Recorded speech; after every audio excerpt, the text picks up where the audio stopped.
The radio crackled with static as team leader Rodriguez pressed his back against the concrete wall, enemy rounds chipping away at the corner inches from his head. The Syrian compound echoed with automatic gunfire, while his five-man SEAL team held their defensive positions throughout the bombed-out building. Rodriguez keyed his microphone with bloodied fingers. "Command, this is Echo Actual. Request immediate extraction. We have completed primary objective and are taking heavy fire from multiple directions." The response came through garbled and broken. "Echo Actual, extraction has been canceled. Repeat, extraction canceled. You're ordered to hold position until further notice." Rodriguez stared at the radio in disbelief. Communications Officer Chun crawled across the debris-strewn floor toward him, his equipment pack bouncing against broken concrete. Chun grabbed the handset and rapidly cycled through multiple frequencies, his practiced fingers working the controls with desperate precision. "CommandNet, this is Echo 2. Confirm extraction status for Team Echo." Chun transmitted on the primary channel. Static answered him. He switched to the secondary frequency. Any station, this is Echo 2 requesting extraction confirmation." The response from the backup channel confirmed their worst fears. "Echo Team, extraction assets have been recalled due to increased enemy activity. Mission is complete. Hold your position." Across the room, Sniper Williams pressed his eye to his scope and surveyed the approaches through a gap in the wall. His voice carried the calm professionalism that had kept them alive through dozens of missions. "We have company coming from 3 directions. 2 technical vehicles from the north, dismounted infantry from the east, and what looks like a mortar team setting up on the ridge to our west." Rodriguez felt the weight of command settle on his shoulders like a lead blanket. His team had successfully eliminated the high-value target they had been sent to capture, but now they were stranded behind enemy lines with no way home. The tactical situation deteriorated with each passing minute as enemy reinforcements converged on their position. Medic Foster worked frantically over Jackson, who had taken shrapnel to his leg during the initial assault. Foster's hands moved with practiced efficiency as he applied pressure bandages and administered morphine, but his medical supplies were running dangerously low. Jackson's face had gone pale, and Foster could see the signs of shock beginning to set in. "We need that extraction now," Foster called out over the gunfire. "Jackson needs immediate surgical attention, and I cannot stabilize him much longer under these conditions." Rodriguez checked his ammunition count and grimaced. Each team member was down to their final magazines, and the enemy showed no signs of backing down. The mission that was supposed to be a quick in-and-out operation had turned into a desperate fight for survival. Rodriguez made one final attempt to reach command on the emergency frequency. "Any station monitoring emergency channel, this is Echo Actual. 5 American personnel surrounded and in immediate danger of being overrun. Request any available support for emergency extraction." Before anyone could respond, a mortar round exploded against the building's exterior wall. The blast wave shattered their remaining communication equipment and filled the air with concrete dust and debris. Rodriguez watched sparks fly from Chen's radio pack as shrapnel tore through the sensitive electronics. The team was now completely cut off from the outside world, surrounded by enemy forces and running out of ammunition. Rodriguez looked at his men and saw the same determination in their eyes that had carried them through countless missions together. They were Navy SEALs, and they would fight until the very end. I am curious, where are you listening to this story from today? Are you at home, driving to work, or perhaps taking a break somewhere? This tale of courage and abandonment unfolds in one of the most dangerous regions on Earth, but heroes can emerge from anywhere when the moment demands it. Williams adjusted his scope and called out range estimates as the enemy vehicles closed in on their position. Rodriguez began planning their final defensive stand, knowing that extraction was no longer coming and that they were truly on their own in hostile territory. Colonel Patterson stood before the wall of monitors in the command center, his hands clasped behind his back as he surveyed the tactical display showing friendly and enemy positions across the Syrian theater. The sterile fluorescent lighting cast harsh shadows across his weathered face, while staff officers moved quietly between workstations, monitoring communications and updating situational reports. Major Stevens approached with a tablet containing the latest mission status updates.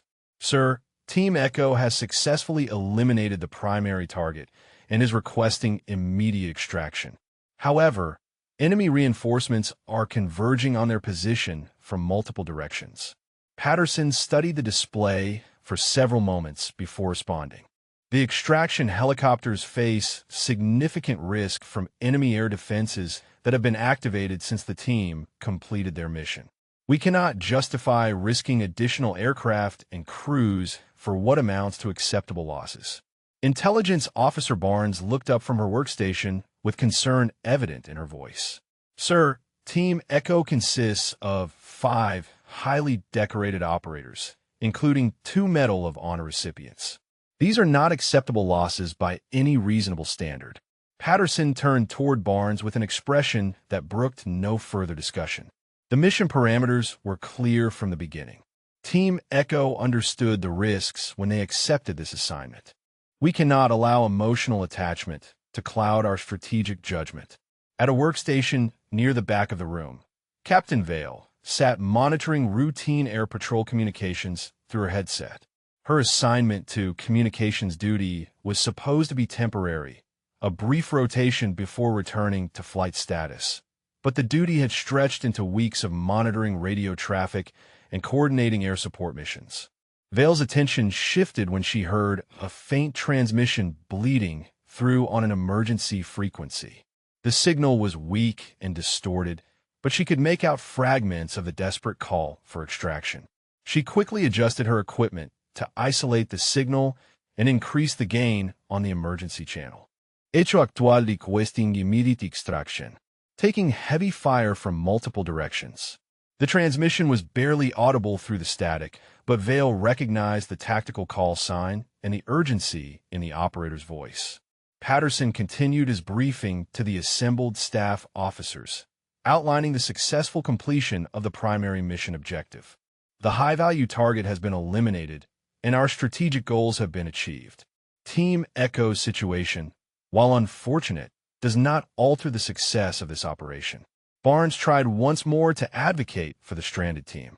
Sir, we have assets available that could reach Team Echo's position. The risk assessment shows a viable extraction window if we act within the next 30 minutes. Patterson's response carried the finality of command decision. I am ordering a complete communication blackout on Team Echo's frequency. We will not encourage unnecessary heroics that could result in additional casualties. The mission is complete, and we will not jeopardize more personnel for a rescue operation with uncertain outcomes. Vale listened as the emergency transmission grew weaker, the operator's voice becoming more desperate with each attempt to reach command. She quietly activated her recording equipment and noted the coordinates being transmitted, careful to keep her actions concealed from the rest of the command staff. Patterson moved to another workstation where Media Liaison Officer was preparing a press release about the successful operation. Ensure that the statement emphasizes the strategic importance of eliminating this high-value target and the precision of our intelligence-led operation. There is no need to mention the current tactical situation on the ground. The press release would paint the mission as a complete success, with no indication that 5 American operators were fighting for their lives behind enemy lines. Patterson reviewed the statement and nodded his approval, satisfied that the narrative would focus on achievement rather than the cost in human terms. Vale continued monitoring the emergency frequency as the transmission from Team Echo grew increasingly desperate. She could hear the sounds of gunfire and explosions in the background, along with urgent medical requests for one of the team members. The operators were clearly in immediate danger, yet Patterson had ordered complete radio silence on their frequency. Barnes gathered her intelligence files and prepared to leave the command center, her frustration with Patterson's decision evident in her rigid posture. As she passed Vale's workstation, she paused and spoke quietly. Sometimes the right thing to do is not what command orders us to do. Vale nodded slightly, understanding the implication behind Barnes' words. She watched as Barnes left the command center, then returned her attention to the emergency frequency where Team Echo's final transmission was growing weaker. The coordinates were burned into her memory, along with the knowledge that 5 American heroes had been abandoned by their own command structure. Patterson concluded his briefing and dismissed the staff, satisfied that the mission had been completed according to his strategic priorities. The command center began to settle into routine operations, with no indication that a rescue operation was being considered for the stranded SEAL team. Captain Vale returned to her quarters after the communication shift, but sleep proved impossible as the desperate transmission from Team Echo replayed in her mind. She powered up her secure terminal and accessed the classified personnel database, entering the coordinates she had memorized from the emergency frequency broadcast. The search results that appeared on her screen made her breath catch in her throat. Team Echo consisted of 5 operators whose service records read like a collection of military legends. Rodriguez had earned the Medal of Honor for single-handedly holding off an enemy assault in Afghanistan while evacuating wounded civilians. Williams possessed the highest confirmed kill count of any active sniper in naval special operations. Vale scrolled through each team member's file with growing amazement. Chun had received the Navy Cross for establishing communications under fire during a hostage rescue operation that saved 23 American contractors. Foster had been decorated for treating wounded soldiers while under direct enemy fire for 6 continuous hours during the Battle of Kandahar. Jackson's file revealed a family man with 3 young children who had volunteered for this mission despite being eligible for rotation home. His medical record showed previous combat injuries that had never prevented him from returning to active duty with his team. These were not ordinary operators facing abandonment behind enemy lines. Vale accessed the mission files through her intelligence clearance and discovered the true scope of what Team Echo had accomplished. Their target had been a terrorist financier responsible for coordinating attacks against American forces throughout the region. The elimination of this high-value individual would disrupt enemy operations for months and potentially save hundreds of American lives. The mission parameters clearly stated that extraction support will be maintained throughout the operation.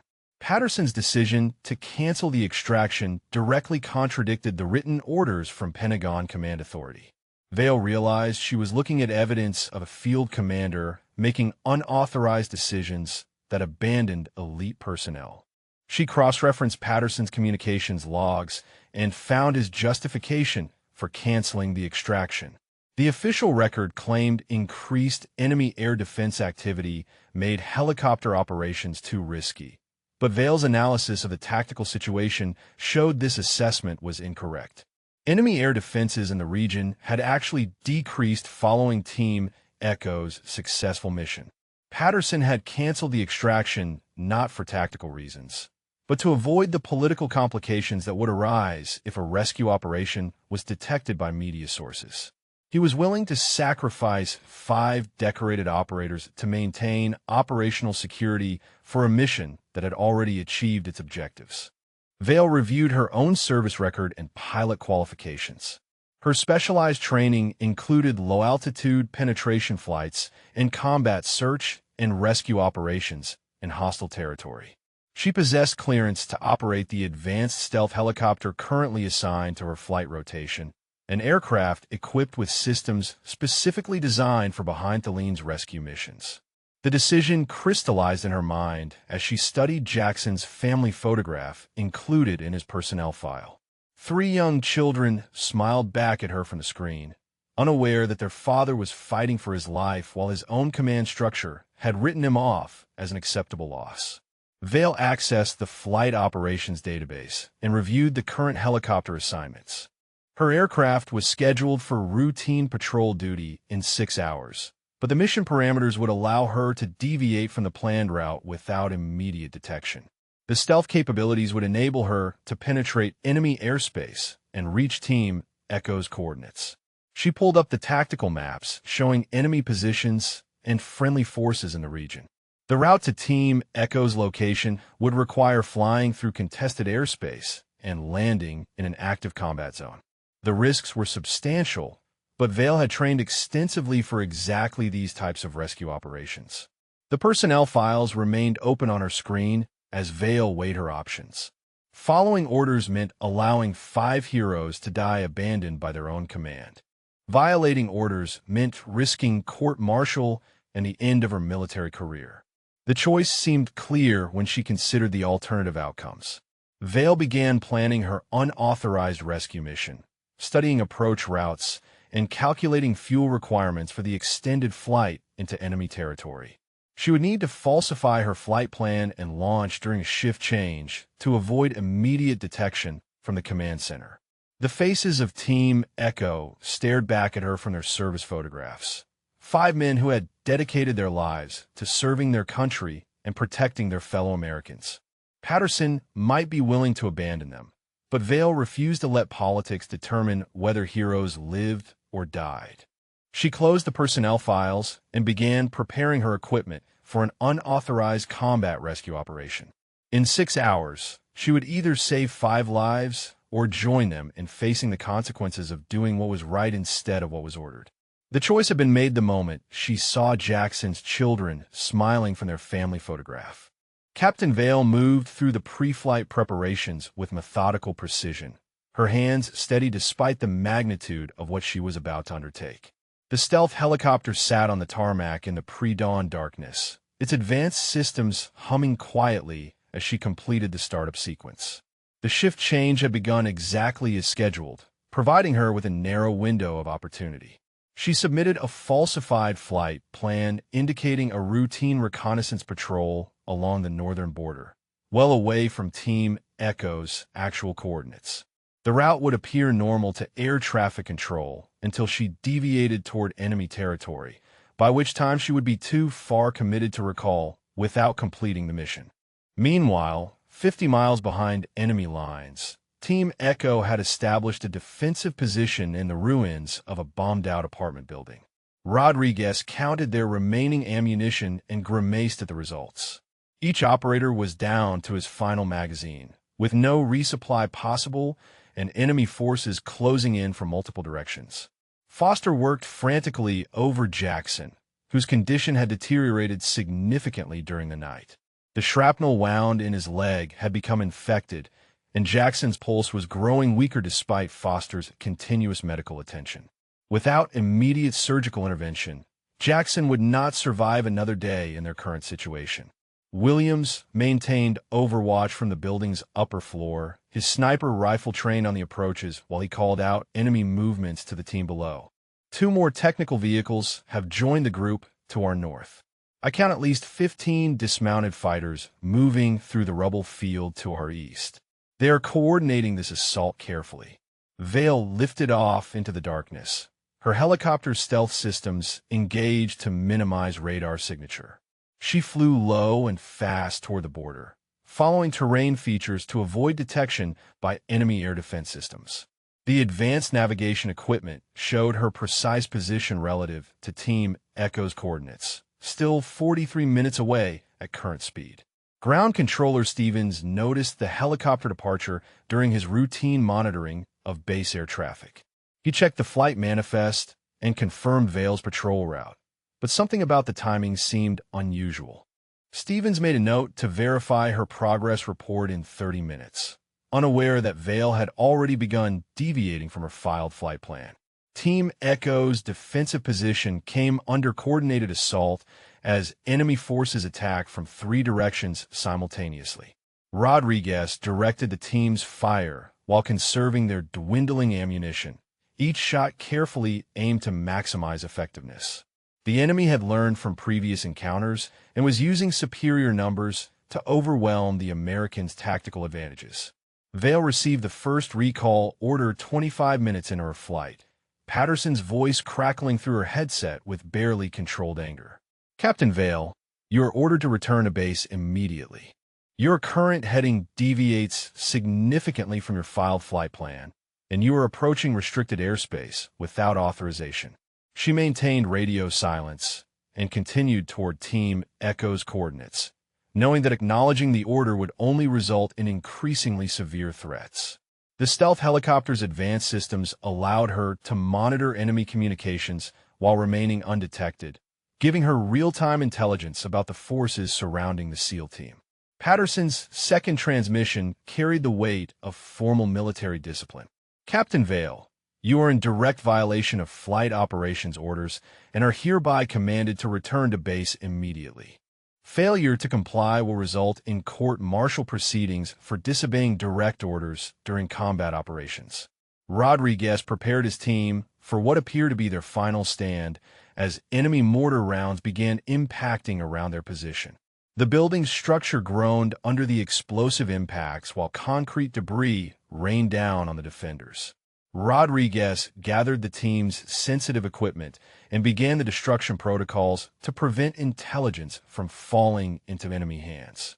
Vale's helicopter crossed into enemy airspace just as Patterson's third and most severe warning reached her through the communication system. Captain Vale, interceptor aircraft are being scrambled to escort you back to base. You have 60 seconds to acknowledge this transmission and begin your return flight, or you will be considered a rogue aircraft operating in hostile territory. Chun spotted movement in the street below their position and alerted the team to an imminent ground assault. They are massing for a final push from all sides. I count at least 30 fighters moving into position with heavy weapons. They intend to overrun us in the next few minutes. Vale checked her navigation display and confirmed she was 15 minutes from Team Echo's position. She could hear the sounds of heavy fighting through the emergency frequency, along with urgent medical updates about Jackson's deteriorating condition. The SEAL team was running out of time, and her unauthorized rescue mission represented their only hope of survival. Patterson's final transmission abandoned all pretense of military courtesy. Captain Vale, you are hereby declared in violation of a uniform code of military justice. Interceptor aircraft are airborne and authorized to use necessary force to compel your return. This is your final warning. Vale switched off her radio to avoid further distractions and focused entirely on reaching Team Echo before enemy forces overran their position. The stealth helicopter raced through the darkness toward a desperate rescue attempt that would either save 5 heroes or result in her joining them behind enemy lines. Patterson stormed across the command center to the Air Operations Console, where Major Stevens was coordinating the response to Vale's unauthorized flight. 2 F-16 interceptors launched from the main airbase with orders to locate and escort the rogue helicopter back to friendly territory. Patterson's face flushed with anger as he realized one of his own pilots was defying direct orders to attempt an unauthorized rescue. The situation on the ground had deteriorated rapidly for Team Echo as enemy forces completed their encirclement of the bomb department building. Rodriguez made the tactical decision to abandon their primary defensive position when mortar fire brought down a section of the upper floor, forcing the team to retreat to a smaller building 50 meters away through open ground under heavy fire. Foster dragged Jackson across the debris-filled street, while Williams provided covering fire from the doorway. Jackson had lost consciousness during the movement, his pulse barely detectable as blood loss and infection combined to threaten his life. Foster's medical supplies were completely exhausted, leaving him unable to provide anything beyond basic first aid for the critically wounded operator. Vale's stealth helicopter utilized advanced electronic countermeasures that Patterson had forgotten were installed on the aircraft. The modifications had been classified above his clearance level, allowing Vale to operate undetected by the very air defense systems he was using to track her flight. She navigated through mountain valleys at extremely low altitude, following terrain features to avoid radar detection. The 2 interceptor pilots received their orders with confusion and growing concern about the unusual mission parameters. Captain Morrison keyed his radio to contact flight control. Tower, this is Falcon 1 requesting clarification on rules of engagement. We are being ordered to intercept an American aircraft operated by our own personnel. Patterson grabbed the microphone from Stevens and responded directly to the interceptor pilots. Falcon 1, you are authorized to use necessary force to compel the rogue aircraft to return to base. The pilot is in violation of direct orders and poses a security risk to ongoing operations. Intelligence Officer Barnes had been monitoring the communications traffic from her workstation, growing increasingly disturbed by Patterson's escalating response to Vale's rescue attempt. She quietly accessed her secure communication system and initiated contact with investigative reporter Phillips, who had previously covered military operations in the region. The enemy commander coordinating the assault on Team Echo's position had received reinforcements that doubled his available forces. 3 separate assault teams moved into final positions around the small building where the Americans had taken refuge, while heavy weapons teams established firing positions to prevent any attempt at escape or reinforcement. Vale's navigation system indicated she was 8 minutes from Team Echo's coordinates when her helicopter's defensive systems detected the incoming F-16 interceptors. The aircraft's computer automatically engaged advanced stealth protocols that rendered her nearly invisible to conventional radar, but the interceptors were closing on her last known position. Base Security Chief Morrison received highly unusual orders from Patterson to prepare an arrest team for Vale's return to base. Morrison had served under 3 different commanders and had never been asked to arrest a pilot for conducting a rescue mission. He quietly contacted the base legal officer to verify the unusual command authority being exercised. Rodriguez established communications with his team in their new defensive position and assessed their tactical situation. "We have approximately 4 minutes before they assault this building. Williams, can you reach that water tower for overwatch? Chun, establish our final communication attempt on any frequency that might reach friendly forces."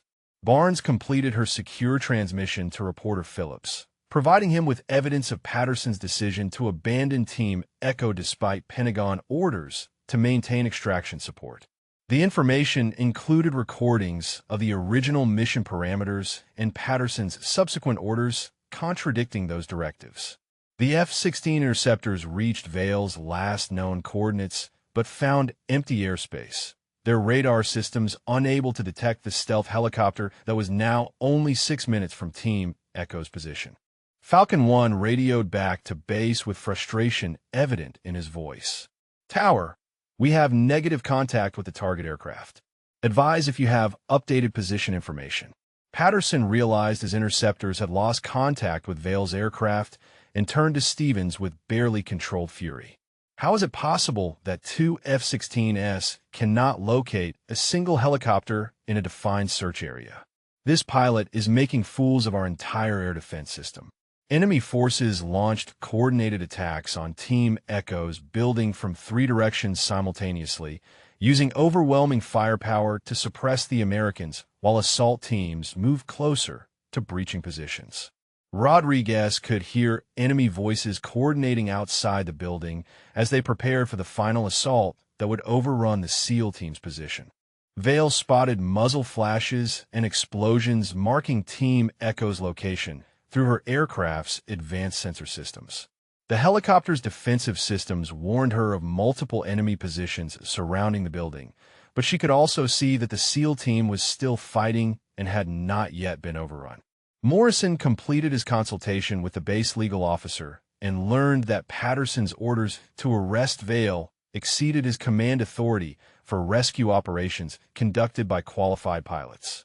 The legal officer advised Morrison that Vale's actions might be justified under emergency rescue protocols, regardless of Patterson's objections.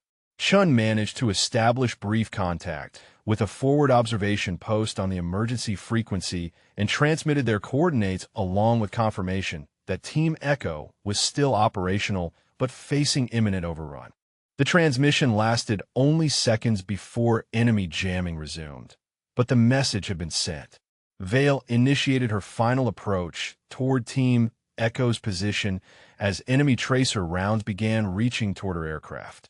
The stealth helicopter descended rapidly through enemy airspace while her advanced systems plotted the safest landing zone within range of the surrounded SEAL team. Vale's helicopter shuddered violently as enemy electronic warfare systems locked onto her aircraft during the final approach to Team Echo's position. Warning lights illuminated across her instrument panel, while defensive systems struggled to counter the sophisticated jamming equipment the enemy had deployed around the combat zone. Her navigation display flickered erratically, making precise positioning nearly impossible in the darkness.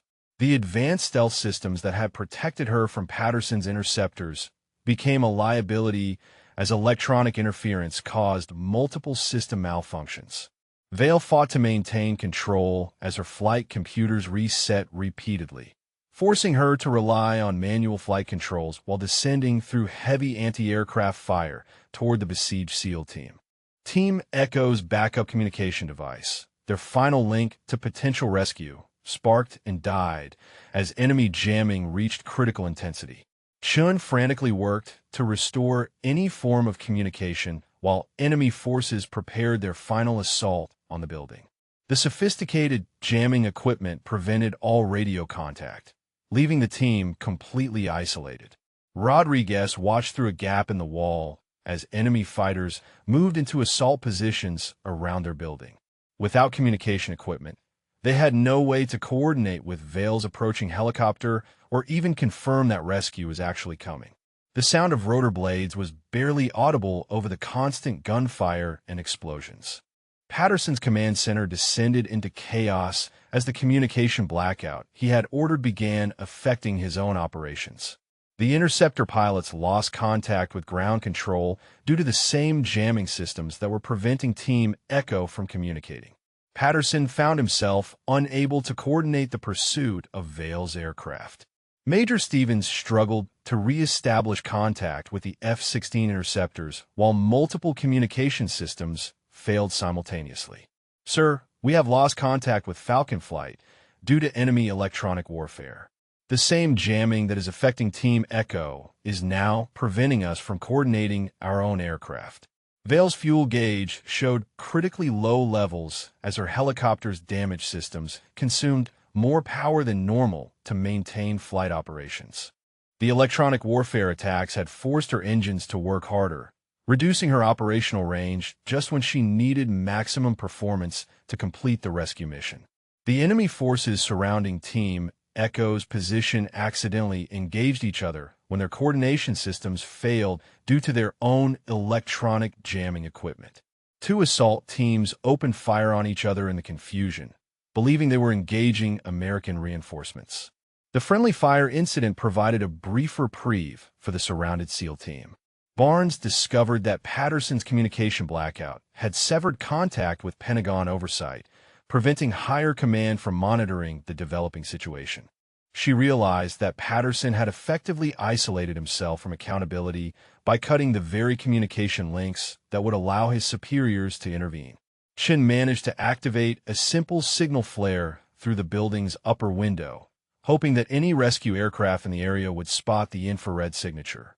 The flare burned brightly against the night sky, providing a beacon for Vale's damaged navigation systems to lock onto during her approach. Patterson attempted to contact Pentagon Command to report Vale's unauthorized mission, but discovered that his own communication blackout had severed those connections as well. He found himself unable to justify his actions to higher authority because he had eliminated the means for them to monitor the situation. Vale's helicopter took direct hits from small arms fire as she descended toward Team Echo's signal flare. The aircraft's armor deflected most of the rounds, but several penetrated non-critical systems, causing additional warning lights to illuminate across her control panel. She pressed forward despite the damage, knowing that the SEAL team was running out of time. Foster checked Jackson's pulse and found it growing weaker with each passing minute. Without immediate medical evacuation, Jackson would not survive much longer. The infection from his shrapnel wound was spreading rapidly, and Foster had no remaining medical supplies to treat the life-threatening condition. The F-16 interceptors found themselves flying blind due to the same electronic warfare that was affecting all aircraft in the region. Unable to coordinate with ground control or locate Vale's stealth helicopter, the pilots made the decision to return to base rather than risk mid-air collision in the jamming-affected airspace. Barnes received confirmation from reporter Phillips that her leaked information had reached Pentagon officials, who were now demanding immediate communication with Patterson about the abandoned SEAL team. However, Patterson's own blackout prevented them from establishing contact to investigate the situation. Vale spotted Team Echo's signal flare through her damaged navigation system, just as her fuel reached the critical reserve level. The helicopter's engines warned of impending shutdown, while enemy fire continued to impact around her aircraft. She had enough fuel for one landing attempt and no margin for error. Rodriguez gathered his team for final instructions as Vale's helicopter became visible through the smoke and debris surrounding their position. The enemy assault teams were seconds away from breaching their building, but rescue was finally within reach if they could survive long enough to reach the landing zone. Enemy mortar fire shifted toward Vale's helicopter as ground spotters identified the incoming aircraft. The coordinated barrage forced Vale to execute evasive maneuvers that consumed additional fuel while making precision landing nearly impossible. She would have to choose between safety and success, with no option for both. Vale's helicopter shook violently as enemy rounds punched through the aircraft's outer skin, severing hydraulic lines and damaging the tail rotor assembly. Red warning lights flooded her cockpit while alarms screamed warnings about multiple system failures. But she maintained her descent toward the small clearing where Team Echo was preparing for extraction. The main rotor blades threw up clouds of debris and dust as Vale fought to control the damaged aircraft during its final approach. Her flight controls responded sluggishly to input commands while the helicopter's computer systems struggled to compensate for the battle damage. She had one chance to land safely, and failure meant death for everyone involved. Jackson's breathing became increasingly labored as Foster worked desperately to keep him conscious during the final minutes before extraction. The infection had spread throughout his system, causing fever and delirium that threatened to send him into shock. Foster knew that Jackson had perhaps 10 minutes of life remaining without immediate surgical intervention. Rodriguez made the critical tactical decision that would determine whether his team survived the next few minutes. On my signal, we sprint across open ground to the landing zone. Williams, you provide covering fire from the doorway until we reach the helicopter, then follow immediately. We leave nothing behind. The enemy assault commander coordinated his forces for a simultaneous attack from multiple directions, intending to overrun the American position just as the rescue helicopter touched down. His fighters had surrounded the building and were preparing to breach from 3 sides while heavy weapons teams targeted the incoming aircraft. Vale executed a combat landing under the most dangerous conditions of her military career, touching down in the small clearing while enemy fire converged on her position from multiple directions. The helicopter's damaged systems screamed warnings about imminent failure as she maintained just enough power to keep the rotors turning for immediate takeoff.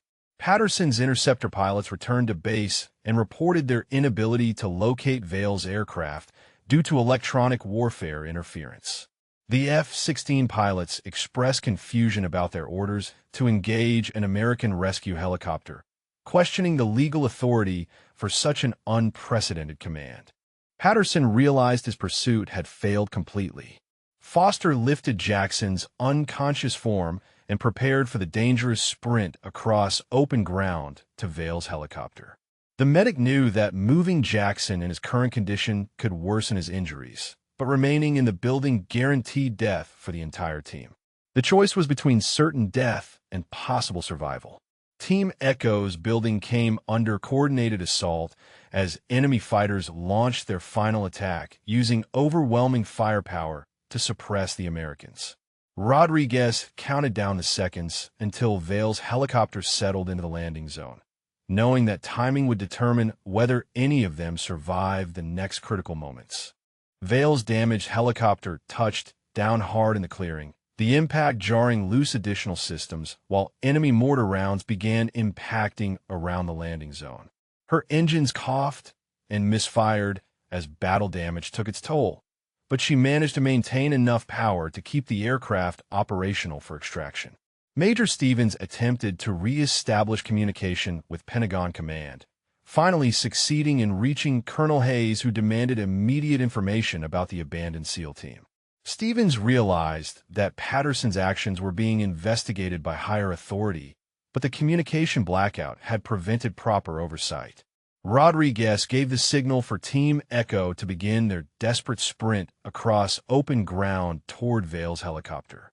Williams provided covering fire from the building's doorway as his teammates emerged into the clearing under heavy enemy fire from multiple directions.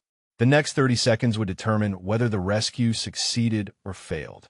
Enemy fighters breached Team Echo's abandoned building just as the last SEAL cleared the doorway, finding empty rooms and destroyed equipment instead of American prisoners. The assault teams redirected their fire toward the helicopter landing zone, where Vale was maintaining position under increasingly accurate enemy fire. Foster carried Jackson's limp form while running across the debris-strewn ground toward Vale's helicopter, enemy rounds impacting all around them as they crossed the exposed terrain. Chun and Rodriguez flanked Foster to provide protection, while Williams maintained suppressing fire from their rear position. Vale's helicopter systems warned of critical engine failure as battle damage accumulated beyond the aircraft's ability to compensate. She knew the engines would not sustain flight much longer, making immediate takeoff essential once Team Echo reached the aircraft. The margin for error had disappeared completely. The enemy commander called in airstrike coordinates on the helicopter landing zone, requesting immediate fire support to destroy the American rescue aircraft before it could escape with the SEAL team. Artillery batteries began adjusting their aim toward the clearing where Vale maintained her precarious position. Chun reached Vale's helicopter first and dove through the open cabin door, while enemy fire intensified around the landing zone. Foster arrived seconds later with Jackson's unconscious form, passing the wounded operator to Chun before turning to provide covering fire for Rodriguez and Williams, who were still crossing the open ground. Vale felt her helicopter's engines begin to fail as the last two SEAL team members sprinted toward the aircraft under heavy fire. She had perhaps 60 seconds of engine power remaining before total system failure would strand everyone in the combat zone. The rescue was succeeding, but mechanical failure threatened to turn success into disaster. Williams reached the helicopter and immediately began providing suppressing fire toward enemy positions while Rodriguez performed a final equipment check before boarding. The team was intact and ready for extraction, but Vale's damaged aircraft was running out of time to complete the mission. Enemy artillery rounds began impacting near the landing zone as the airstrike request was processed by distant fire support units. Vale realized they had seconds remaining before concentrated artillery fire would destroy her helicopter and kill everyone aboard. She prepared for immediate takeoff despite the critical engine warnings screaming through her headset.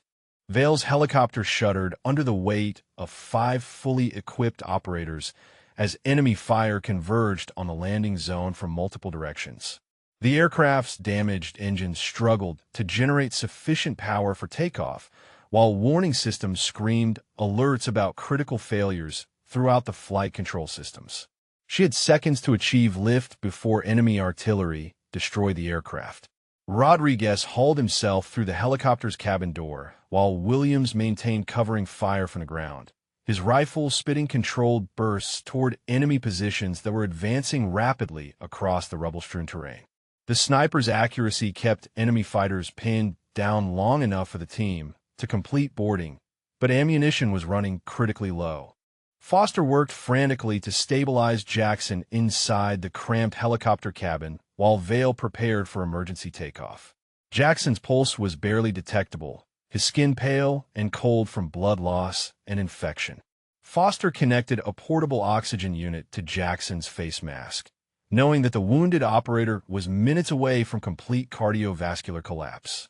Enemy mortar rounds impacted in a tight pattern around the helicopter as ground spotters adjusted their fire toward the stationary aircraft. Vale felt the helicopter rock from nearby explosions, while shrapnel peppered the fuselage, creating additional punctures in the already damaged systems. The landing zone was becoming untenable with each passing second.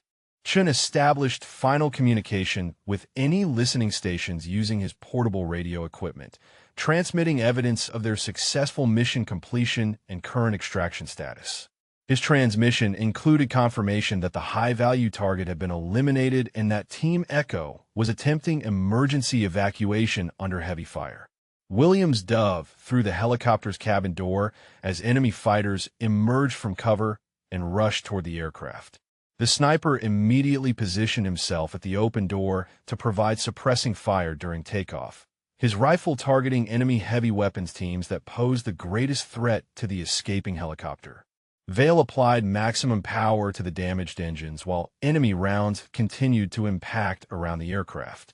The helicopter lifted slowly from the ground, its performance severely degraded by battle damage and maximum passenger load.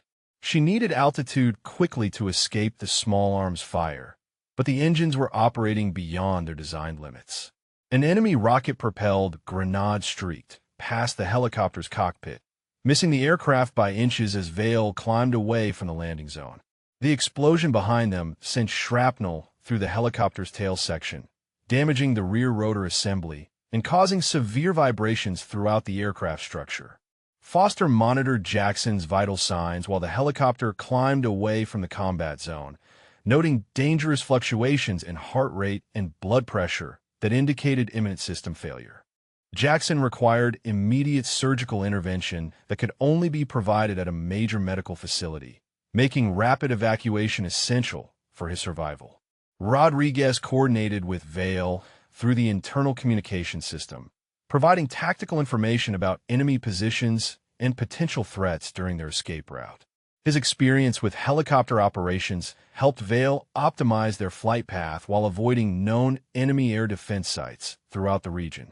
Enemy fighters launched a coordinated barrage of small arms fire at the climbing helicopter, several rounds penetrating the cabin area where Team Echo was positioned.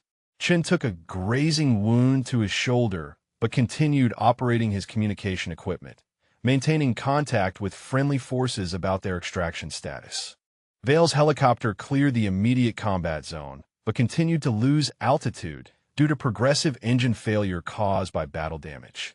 Warning lights indicated that both engines were operating far beyond safe parameters, with metal temperatures approaching critical failure points that would result in complete power loss.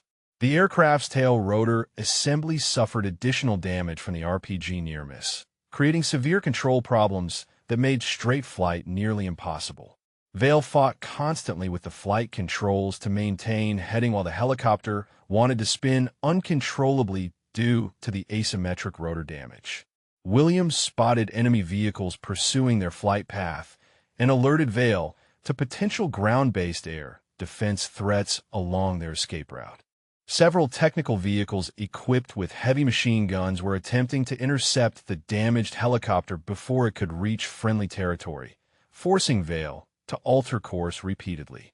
Foster's medical assessment of Jackson revealed that the wounded operator was entering the final stages of shock due to untreated internal bleeding and systemic infection. Without immediate surgical intervention at a trauma center, Jackson would not survive the flight to friendly territory even if the helicopter managed to complete the evacuation. Vale realized that her helicopter's engine failure was accelerating beyond her ability to compensate, forcing her to choose between attempting to reach the main base or making an emergency landing at the nearest friendly outpost. The decision would determine whether Jackson received the medical attention he desperately needed. Chen's radio equipment detected friendly aircraft approaching their position, with two F-16 fighters vectoring toward their location to provide escort protection during the final phase of evacuation. The fighter escort would help defend against enemy air threats, but could not assist with the helicopter's mechanical failures. Enemy artillery began impacting along their flight path as ground spotters coordinated fire support to intercept the escaping helicopter. Vale executed evasive maneuvers that further stressed the damaged aircraft while shells exploded around their position, creating additional hazards during the desperate escape attempt. The helicopter's engines finally reached critical failure temperature as Vale spotted the lights of a forward operating base ahead of their position. She had perhaps 90 seconds of power remaining before complete engine shutdown would force an immediate landing regardless of location or safety conditions. Rodriguez prepared his team for emergency landing procedures while Vale attempted to reach the friendly base with her failing aircraft. The extraction had succeeded in removing Team Echo from enemy territory, but mechanical failure threatened to turn their rescue into a crash landing just short of safety. Vale's helicopter engines seized completely as she approached the forward operating base, forcing her to execute an auto-rotation landing with no power and minimal control authority. The aircraft descended rapidly toward the base perimeter while she fought to maintain some semblance of controlled flight, using only the momentum of the spinning rotor blades. The helicopter struck the ground hard just inside the base's defensive perimeter, sliding across the tarmac in a shower of sparks before coming to rest against a concrete barrier. The impact threw Team Echo around the cabin interior, but the aircraft's basic structure held together despite the violent crash landing that destroyed the landing gear and buckled the fuselage. Medical teams rushed toward the crashed helicopter as base personnel realized that survivors were emerging from the wreckage. Foster immediately began directing the medics toward Jackson, whose condition had deteriorated to critical status during the final minutes of flight. Trauma surgeons took over Jackson's care and rushed him toward the base medical facility. Base Commander Wilson arrived at the crash site within minutes, expecting to find the crew of a routine patrol helicopter that had suffered mechanical failure. Instead, he discovered Captain Vale and 5 SEAL operators who were supposed to be conducting a classified mission deep in enemy territory, raising immediate questions about their presence. Vale collapsed from exhaustion and minor injuries as adrenaline finally wore off after the successful rescue mission. Medical personnel helped her from the cockpit while she attempted to explain the unauthorized nature of her flight to Commander Wilson.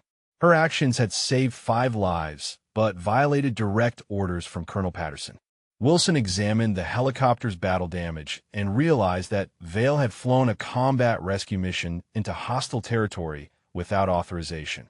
The aircraft showed clear evidence of enemy fire, with dozens of bullet holes and shrapnel damage that indicated prolonged engagement with enemy forces during the extraction operation.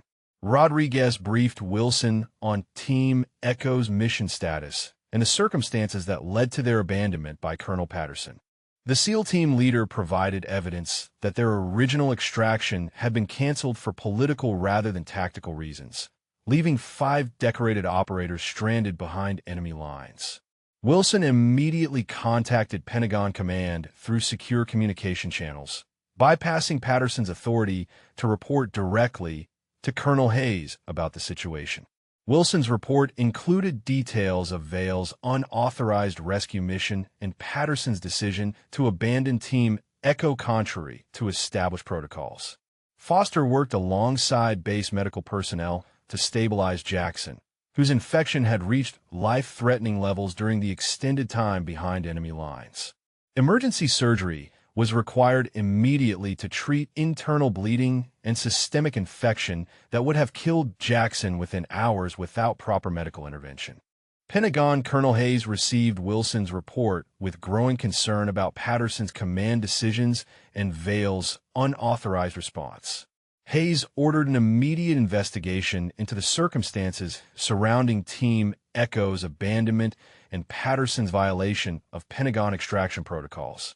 Wilson placed Patterson under immediate investigation pending arrival of Pentagon investigators, effectively suspending his command authority over ongoing operations. Wilson's actions were supported by clear evidence of Patterson's failure to follow established protocols for special operations support and extraction procedures. Chun underwent medical treatment for a shoulder wound while providing detailed testimony about Patterson's communication blackout and the circumstances that led to Team Echo's abandonment. His evidence included recordings of the original mission parameters and Patterson's subsequent orders contradicting those directives. Vale received medical attention for minor injuries, while facing questions about her unauthorized rescue mission from base security personnel.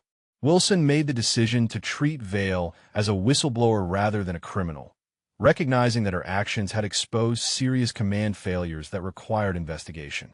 Williams and Rodriguez provided additional testimony about Patterson's decision to cancel their extraction despite successful mission completion and available rescue assets. Their statements corroborated earlier evidence provided by Intelligence Officer Barnes about Patterson's political motivations for abandoning the team. Pentagon investigators arrived at the base within hours to begin formal proceedings against Patterson for abandoning personnel and disobeying direct orders from higher command authority. The investigation would examine all aspects of the mission from original planning through Vale's unauthorized rescue operation. Jackson emerged from emergency surgery with a positive prognosis for full recovery, thanks to Vale's rescue mission that provided him with medical attention before his condition became irreversible. The base surgeon confirmed that Jackson would have died within hours without the immediate surgical intervention. Wilson's preliminary report to Pentagon Command praised Vale's courage and initiative in conducting an unauthorized rescue that saved 5 lives while exposing serious command failures. The report recommended Vale for commendation rather than disciplinary action, recognizing the moral courage required for her decision. Hayes confirmed that Patterson's actions violated established Pentagon protocols for special operations support and constituted abandonment of personnel in hostile territory. The investigation would proceed with full Pentagon authority while Patterson faced potential court-martial proceedings for his command failures. Base medical staff confirmed that all Team Echo members would make full recoveries from their injuries and extended time behind enemy lines. Vale's rescue mission had succeeded in saving 5 decorated operators who had been written off as acceptable losses by their own command structure. The forward operating base settled into routine operations as Pentagon investigators established their headquarters for the formal investigation into Patterson's abandonment of Team Echo and Vale's heroic response that saved 5 American lives.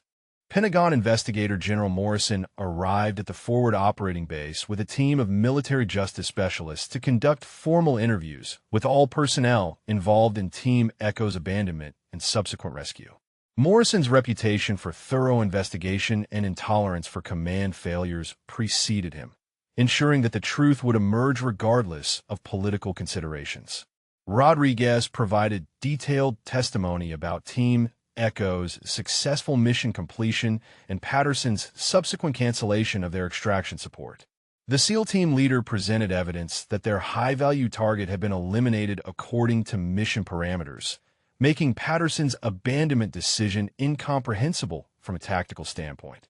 Morrison reviewed Vale's flight recorder data, which provided irrefutable evidence of her unauthorized rescue mission and the heroic actions that saved 5 Medal of Honor recipients from certain death behind enemy lines.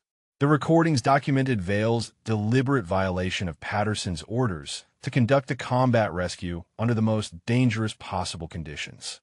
Chen's communication logs revealed Patterson's orders for complete radio blackout on Team Echo's frequency, preventing the team from coordinating with potential rescue assets or requesting emergency medical evacuation for Jackson's life-threatening injuries.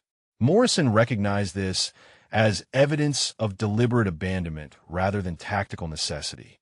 Intelligence Officer Barnes testified about Patterson's political motivations for canceling the extraction, providing documented evidence that Patterson feared media attention would compromise operational security for future missions. Barnes' testimony demonstrated that Patterson prioritized political considerations over the lives of 5 decorated operators. Medical evaluation of Jackson confirmed that Vale's rescue mission had saved his life, with base surgeons testifying that Jackson would have died from infection and blood loss within hours without immediate medical intervention. The medical evidence proved that Patterson's abandonment decision would have resulted in preventable death. Morrison interviewed base personnel who had witnessed Vale's unauthorized departure and subsequent crash landing with Team Echo aboard. Their testimony confirmed that Vale had acted entirely without authorization, risking court-martial and her military career to save 5 abandoned Americans. Foster provided medical testimony about Jackson's deteriorating condition during their abandonment behind enemy lines, documenting how the lack of extraction support had nearly resulted in death for one team member. Foster's detailed medical logs showed the progression of Jackson's injuries and the critical timing of Vale's rescue. Pentagon records confirmed that Patterson's cancellation of extraction support directly contradicted written orders from Colonel Hayes to maintain full mission support until Team Echo's safe return. Morrison's investigation revealed that Patterson had exceeded his command authority by abandoning personnel without higher approval. Williams testified about the enemy forces that had surrounded Team Echo's position, providing tactical assessment that confirmed the team would have been overrun without Vale's intervention. The sniper's detailed account demonstrated that Patterson's abandonment was equivalent to a death sentence for all 5 operators. Morrison's investigation uncovered communications between Patterson and media liaison officers, revealing his concern about negative publicity if a rescue operation was detected by international observers.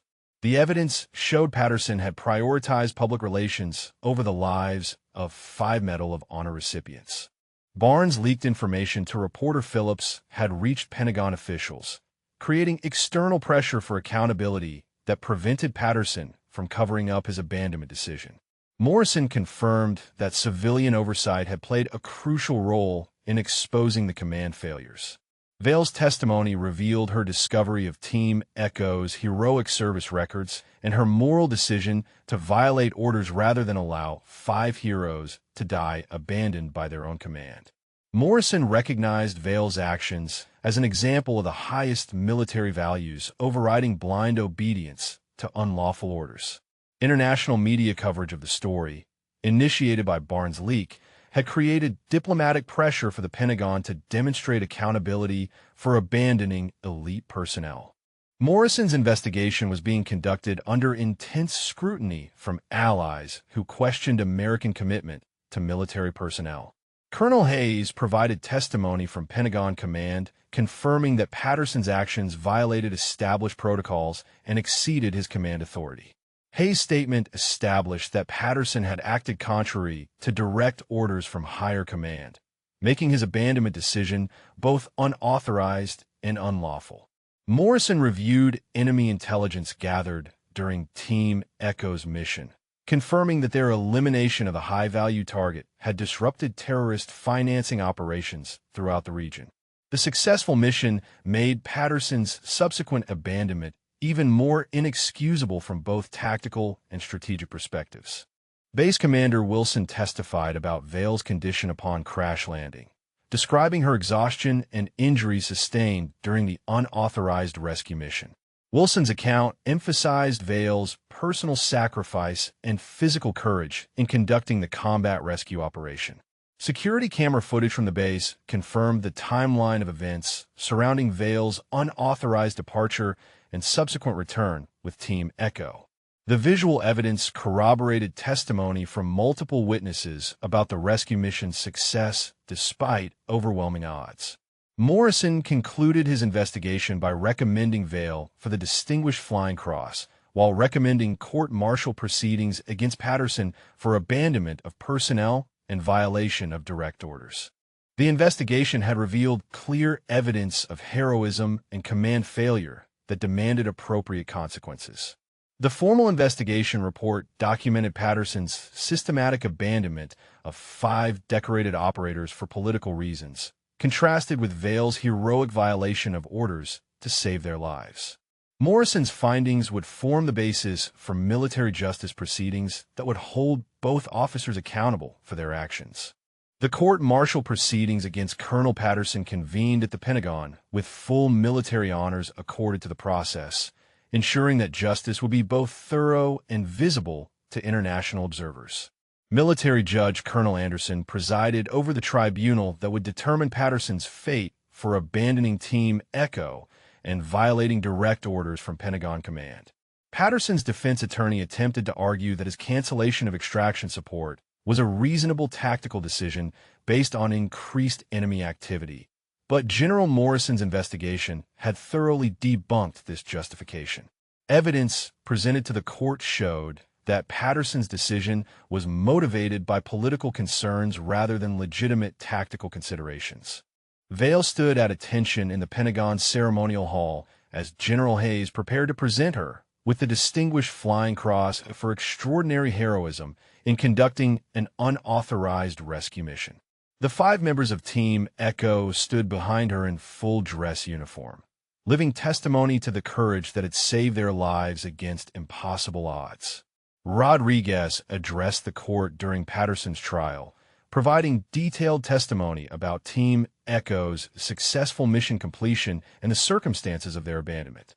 The decorated SEAL team leader's words carried tremendous weight as he described Patterson's decision to write off 5 Medal of Honor recipients as acceptable losses.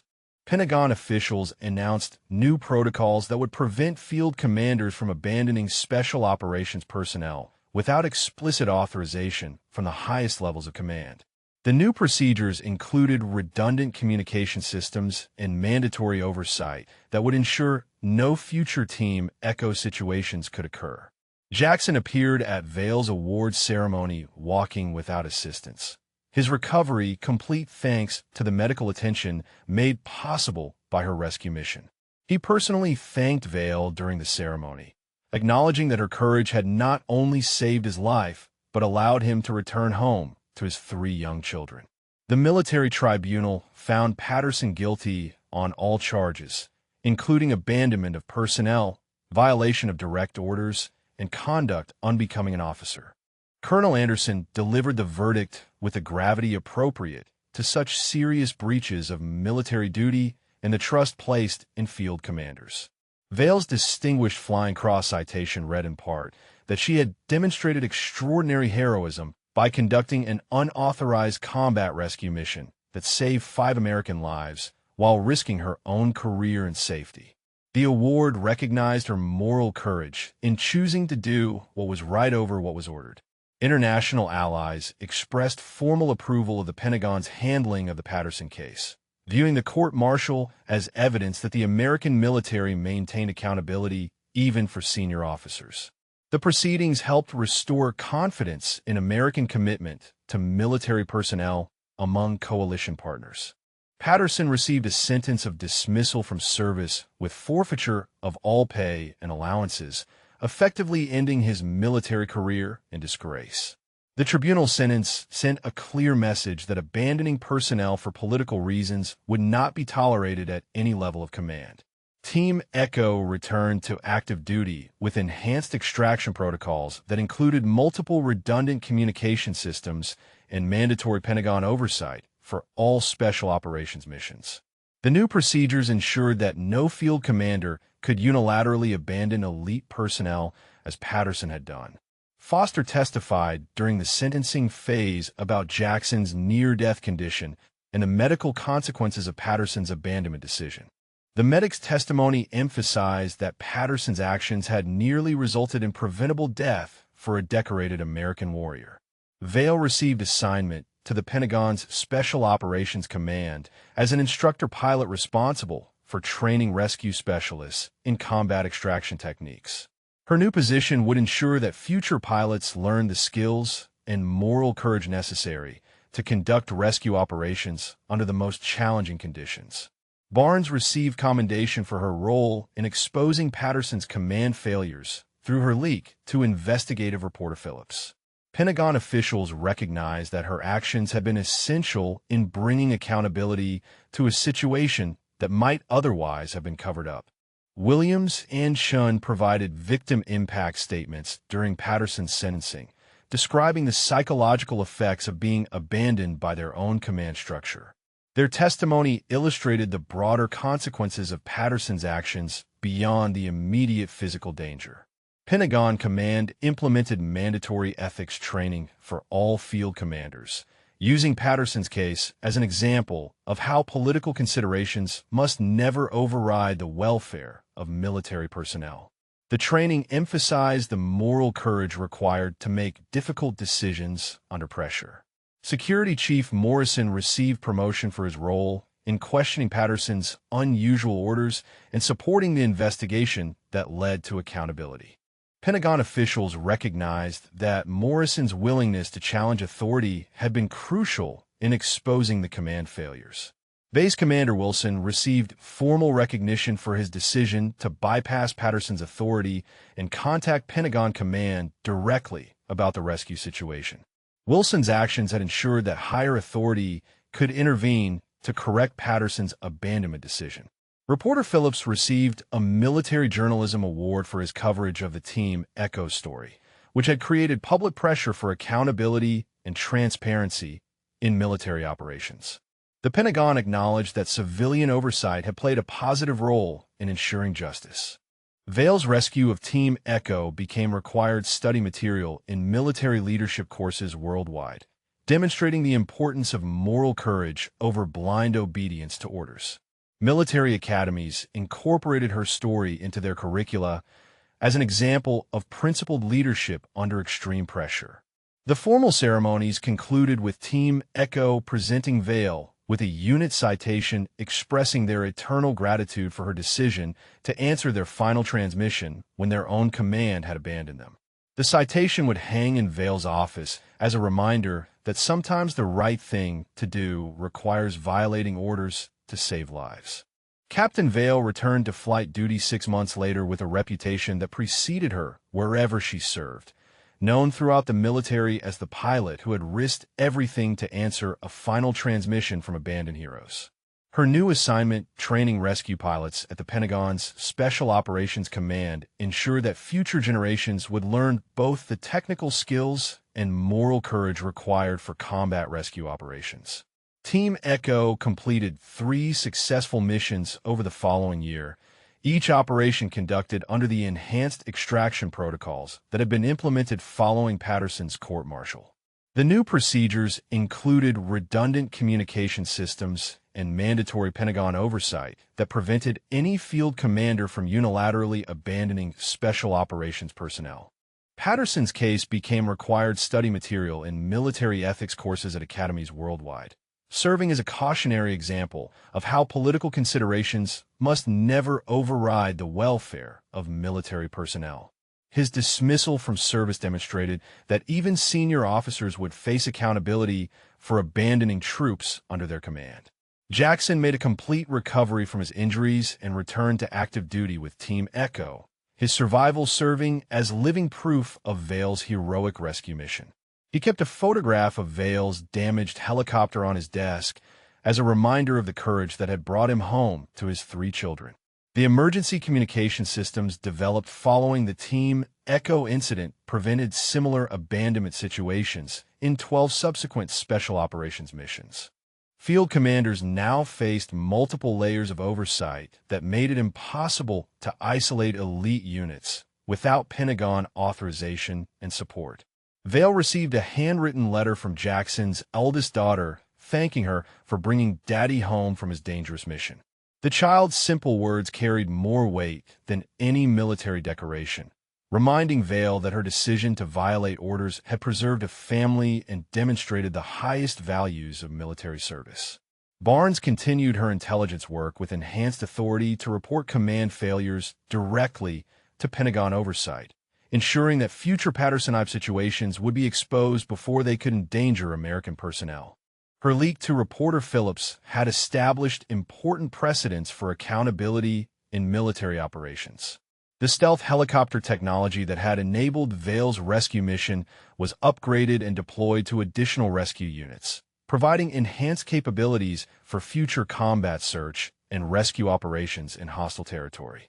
Vail's successful penetration of enemy airspace had demonstrated the effectiveness of advanced rescue systems. International military leaders cited the Team Echo case as an example of American military accountability and commitment to personnel welfare. The swift justice delivered to Patterson and recognition given to Vail had strengthened alliance relationships that depend on mutual trust and shared values.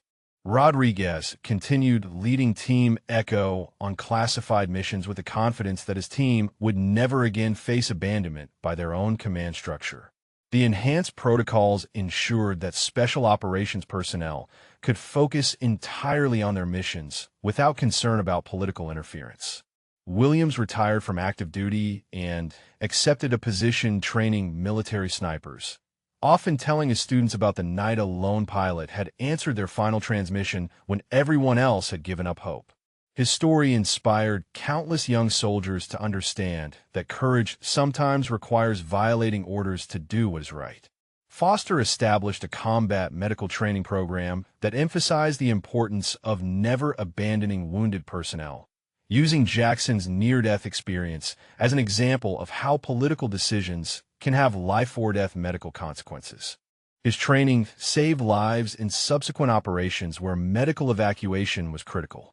Chun developed new communication protocols that prevented the type of blackout Patterson had used to isolate Team Echo from potential rescue assets. The redundant systems ensured that special operations teams would always maintain contact with higher command and emergency rescue capabilities.